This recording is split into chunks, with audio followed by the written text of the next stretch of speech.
Assalamualaikum warahmatullahi wabarakatuh. Kami dari kelompok 10A, kelas 3B Pendidikan Bisnis. Di sini kami akan mempresentasikan materi mengenai manajemen sistem informasi pendidikan. Selanjutnya, sebelum masuk ke materi, di sini saya akan memperkenalkan terlebih dahulu anggota kelompok kami, yaitu yang pertama ada Asfi Royhan Almawa, yang kedua ada Nashwa Asar Putri Salsabila, dan yang ketiga ada Revaldo Indra Agustino. Selanjutnya, ada daftar isi yang akan kami bahas, yaitu yang pertama ada ruang lingkup sistem informasi manajemen, yang kedua ada sistem informasi dalam proses manajemen, yang ketiga ada asas-asas sistem informasi manajemen, yang keempat ada komponen-komponen sistem informasi manajemen, yang kelima ada proses dan prosedur sistem informasi manajemen, yang keenam ada struktur organisasi, yang ketujuh ada sumber daya informasi, yang kedelapan ada manfaat sistem informasi manajemen sekolah, yang kesembilan ada manfaat sistem informasi manajemen pembelajaran, dan yang terakhir yaitu ada aplikasi sistem informasi manajemen. Pada materi yang pertama yaitu ada ruang lingkup sistem informasi manajemen. Nah, dalam ruang lingkup sistem informasi manajemen ini terbagi menjadi 4, yaitu yang pertama sistem. Sistem di sini diartikan sebagai kumpulan dari komponen yang saling berkaitan secara bersama-sama untuk menghasilkan satu tujuan. Lalu yang kedua yaitu ada informasi. Nah, informasi ini diartikan sebagai hasil pengolahan data yang digunakan untuk suatu keperluan sehingga penerimanya akan mendapat rangsangan untuk melakukan tindakan. Nah, selanjutnya yang ketiga yaitu ada manajemen. Manajemen ini terdiri dari proses atau kegiatan yang menjelaskan apa yang dilakukan manajer pada operasi organisasi. Lalu yang terakhir yaitu ada pendidikan. Nah, pendidikan sendiri adalah usaha sadar dan terencana yang dilakukan untuk menunjang proses pembelajaran peserta didik untuk mengembangkan potensi dirinya. Selanjutnya, di sini ada pengertian sistem informasi manajemen pendidikan menurut beberapa ahli. Yang pertama yaitu ada menurut Dodi Irawan. Dodi Irawan menjelaskan bahwa sistem informasi manajemen pendidikan menyediakan informasi yang akurat dan tepat waktu untuk perencanaan dan pengembangan proyek pendidikan. Lalu yang kedua yaitu ada pengertian sistem informasi menurut Marcus Powell pada tahun 2006. Sistem informasi manajemen pendidikan adalah sistem yang mengelola data melalui penyimpanan, pencarian, pengolahan, dan penyebarannya. Lalu yang terakhir ada menurut Gordon B. Davis. Nah, sistem informasi menurut Gordon B. Davis ini yaitu merupakan sistem yang menyajikan informasi untuk mendukung operasi dan manajemen dalam organisasi. Nah, dari ketiga pengertian sistem informasi manajemen pendidikan menurut ahli, dapat disimpulkan bahwa manajemen sistem informasi pendidikan merupakan sebuah sistem yang menyediakan informasi untuk mendukung operasi, manajemen, dan perencanaan pendidikan. Ketersediaan informasi pada sistem informasi manajemen pendidikan melalui proses pengumpulan, penyimpanan, dan analisis data. Materi selanjutnya yakni sistem informasi dalam manajemen. Sistem informasi atau SI dibutuhkan untuk mendukung proses manajemen yang menjadi poros untuk mengalirkan informasi dengan lancar agar proses-proses itu dapat berlangsung secara berkesinambungan dan teratur. Kaitan sistem informasi dengan proses manajemen dapat dilihat dalam gambar yang tertera. Nah, jadi sistem informasi ini berkaitan langsung dengan proses manajemen seperti perencanaan, pengorganisasian, kepemimpinan, dan pengendalian. Dalam menjalankan fungsinya, manajer sangat membutuhkan informasi untuk membuat keputusan, mengelola kompleksitas hubungan antara organisasi dan lingkungannya, serta menjadikannya sebagai dasar pengendalian. Meskipun informasi sangat penting bagi para manajer, namun tidak semua informasi dapat bermanfaat bagi para manajer. Selanjutnya yaitu ada asas-asas sistem informasi yang terbagi menjadi 4. Nah, yang pertama yaitu ada asas pengelola. Nah, yang dimana suatu sistem informasi dapat dilaksanakan apabila ada suatu unit kerja yang diberi tanggung jawab untuk mengelolanya. Lalu yang kedua yaitu ada asas kepekaan. Maksudnya, sistem informasi dapat berguna apabila memberi layanan sesuai dengan apa yang seharusnya diperlukan. Selanjutnya yang ketiga yaitu ada asas fleksibilitas, yakni sistem informasi pada dasarnya dituntut untuk memiliki tingkat toleransi yang tinggi terhadap seluruh jajaran unit kerja. Nah, dan yang terakhir yaitu ada asas kesederhanaan, yang dimana sistem informasi harus ada ketentuan yang jelas dan sistematik dalam membantu terselenggaranya perputaran roda sistem informasi manajemen. Selanjutnya ada komponen-komponen sistem informasi manajemen pendidikan. Yang pertama ada teknologi informasi, meliputi perangkat keras atau hardware, perangkat lunak atau software, dan jaringan atau network yang menjadi dasar operasional sistem informasi. Selanjutnya komponen yang kedua ada proses dan prosedur, yaitu serangkaian alur kerja dan aturan yang mengatur jalannya operasi sistem. Komponen yang ketiga ada struktur organisasi, yaitu komponen yang menentukan peran, tanggung jawab, dan hubungan antar elemen dalam organisasi. Komponen yang selanjutnya yang keempat ada sumber daya manusia, yaitu individu yang menggunakan, mengelola, dan mengembangkan sistem informasi atau brainware. Contoh sumber daya manusia ini seperti operator, analis sistem, programmer, dan pengguna akhir. Lalu, komponen yang terakhir atau yang kelima ada pelanggan, supplier, dan rekanan, yaitu pihak eksternal yang terhubung dalam proses sistem informasi. Fungsinya memberikan data input dan menerima output berupa informasi untuk mendukung interaksi layanan. Selanjutnya ada proses manajemen sistem informasi pendidikan. Dikutip dari Jurnal Pendidikan Universitas Singapura Bangsa Karawang, ada 4 proses dalam manajemen sistem informasi pendidikan. Yang pertama yaitu input data, pengumpulan data seperti kehadiran, nilai, dan jadwal. Kemudian memasukkan data ke sistem melalui perangkat lunak atau metode yang manual. Lalu proses yang kedua ada pengolahan data. Data mentah diubah menjadi informasi yang struktur dan mencakup analisis serta penyaringan data. Lalu proses yang ketiga ada penyimpanan data. Informasi disimpan di basis data pusat atau cloud dan disertai pengamanan untuk menjaga privasi dan keutuhan data. Lalu proses yang terakhir atau yang keempat ada distribusi informasi, yaitu menyampaikan informasi kepada pengguna terkait, lalu dilakukan melalui platform digital seperti web atau aplikasi. Lalu selanjutnya ada prosedur manajemen sistem informasi pendidikan. Yang pertama yaitu pembuatan SOP, yaitu melakukan pedoman untuk memastikan konsistensi operasional.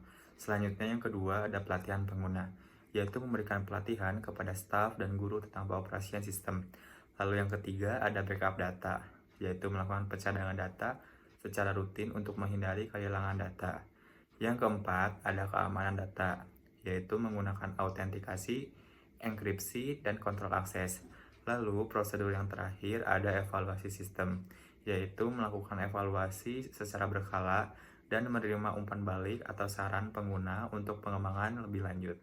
Lalu selanjutnya ada struktur manajemen sistem informasi pendidikan. Dikutip dari sumber buku Sistem Informasi Manajemen Pendidikan, karya Dr. Eti Rohaiti dan Insinyur Poncorini Rahayuningsi MPD serta Dra Primagusianti M.Hum, setidaknya ada 3 struktur manajemen sistem informasi pendidikan. Yang pertama, yaitu ada berdasarkan kegiatan manajemen, strukturnya terbagi menjadi struktur operasional, yaitu mengelola aktivitas harian secara efisien, atau transaksi dan laporan. Selanjutnya, ada manajemen, yaitu membantu evaluasi prestasi dan pengembalian sumber daya. Selanjutnya, ada strategis, yaitu mendukung strategi jangka panjang dengan informasi menyeluruh. Lalu, struktur yang kedua yaitu berdasarkan fungsi organisasi. Subsistem berdasarkan fungsi utama, yaitu ada pemasaran, lalu keuangan, selanjutnya ada logistik, dan yang terakhir ada personalia. Lalu struktur yang terakhir berdasarkan konseptual dan fisik. Konseptual yaitu gabungan subsistem dengan fokus pada transaksi, kontrol, dan strategi. Selanjutnya ada fisik. Fisik ini yaitu berupa aplikasi terintegrasi dengan pangkalan data dan modul umum untuk efisiensi. Selanjutnya ada sistem manajemen sumber daya. Terbagi menjadi 3, yaitu yang pertama ada sistem informasi kepegawaian, yaitu mengelola data pegawai seperti profil, riwayat pendidikan, jabatan, kepangkatan, dan lain-lain. Selanjutnya juga ada mutasi, yaitu seperti jabatan, gaji, penghargaan, dan lain-lain. Dan laporan kepegawaian seperti DUK, statistik pegawai, dan pensiun. Lalu yang kedua ada sistem informasi keuangan dan akuntansi, yaitu mengatur penerimaan dan pengeluaran keuangan anggaran serta pelaporan seperti realisasi anggaran, buku besar, serta neraca. Lalu yang ketiga ada sistem informasi manajemen aset, yaitu mengelola data inventarisasi seperti bangunan, ruang, properti, pengadaan dan laporan aset, atau inventarisasi pengadaan dan bangunan.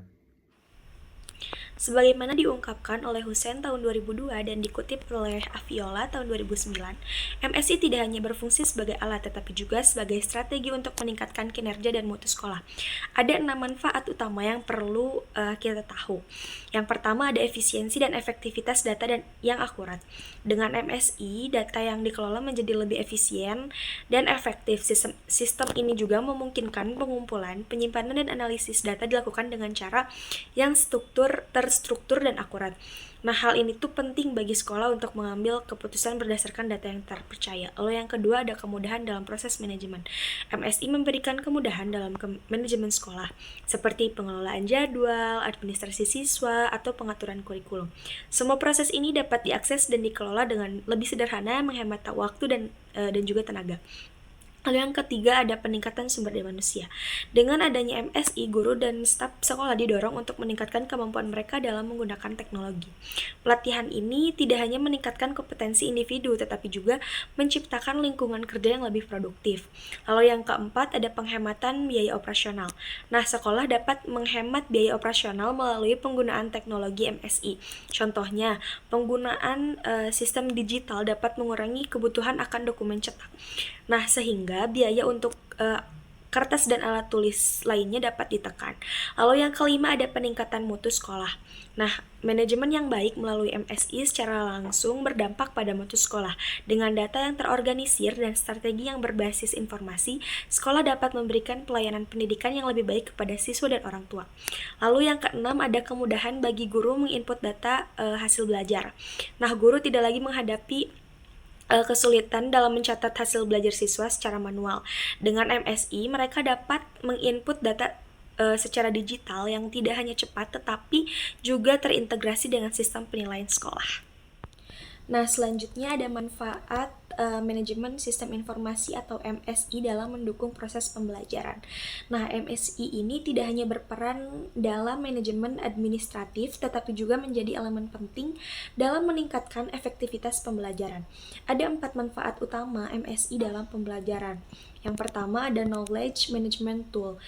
Nah, MSI ini berfungsi sebagai alat untuk mengelola pengetahuan secara sistematis, lalu guru dan siswa dapat mengakses, menyimpan, serta berbagi informasi dan sumber belajar dengan lebih mudah.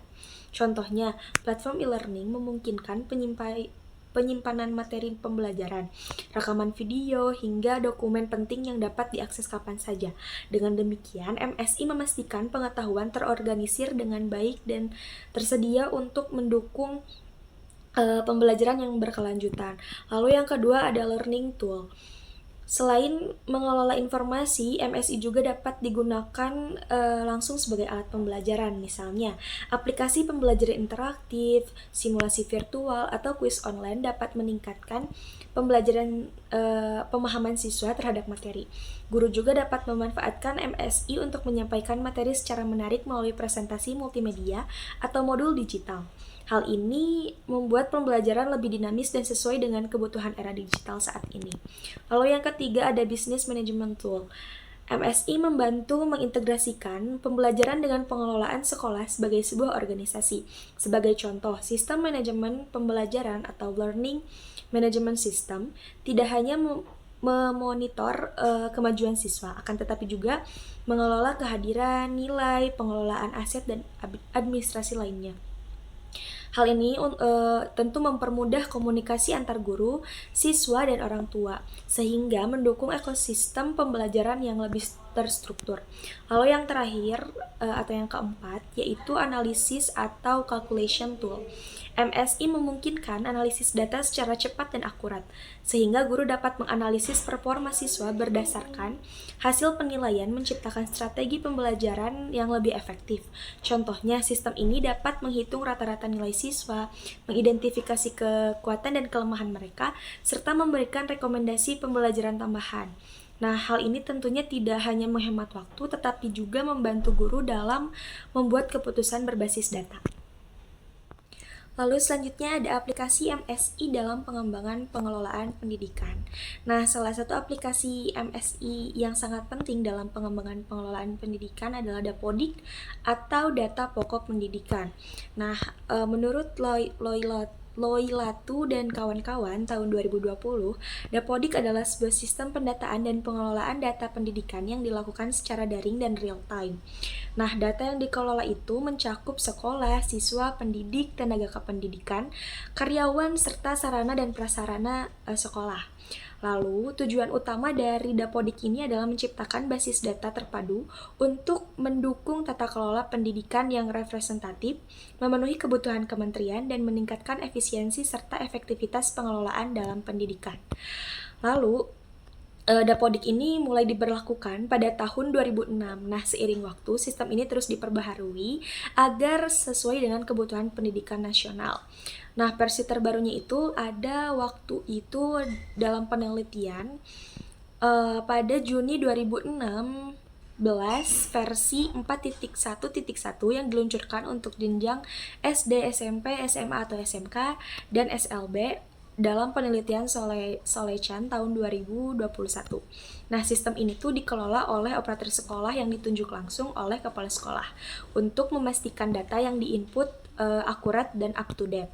Lalu, manfaat Dapodik dan fungsinya itu ada yang pertama ada pendataan peserta didik, pendidik dan sarana prasarana sekolah. Semua data peserta didik, guru, staf sekolah, dan fasilitas sekolah tercatat secara lengkap. Hal ini tuh mempermudah pengelolaan administrasi secara terintegrasi. Lalu yang kedua ada pendukung dana BOS. Nah, data Dapodik ini digunakan sebagai dasar untuk pencairan dana bantuan operasional sekolah atau BOS. Ini memastikan penyaluran dana lebih terukur dan tepat sasaran.